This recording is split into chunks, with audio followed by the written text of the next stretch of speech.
inaalis ng Pag-asa na maging maulan o kaya ay may mabuo pang bagyo habang naghahanda ang lahat sa papalapit na Kapaskuhan. Para bigyan ng mukha ang balita, Mobile Journal, Francis Orso.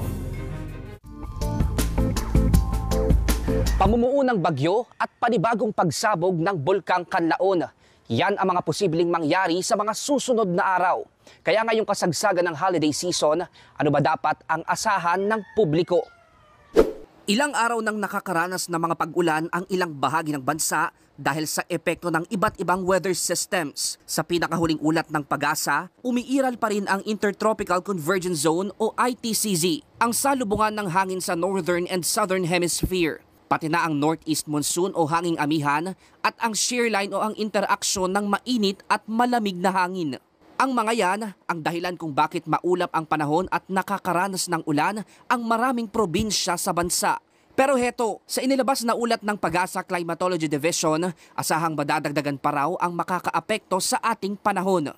Sa TC threat potential naman po, yan po yung prediction natin for 1 to 2 weeks kung meron tayo nakikita na tropical cyclone-like vortices na posible pong makaapekto, pumasok sa PAR. So, meron po tayo nakikita na ganon. Dahil nga, prevailing po yung intertropical convergence zone natin. Ibig sabihin, posibleng may mabuong sama ng panahon sa susunod na linggo kasabay ng Christmas holiday rush. Paliwanag ng Pag-asa dahil daw ito sa ITCZ, ang weather system na breeding ground ng low pressure area.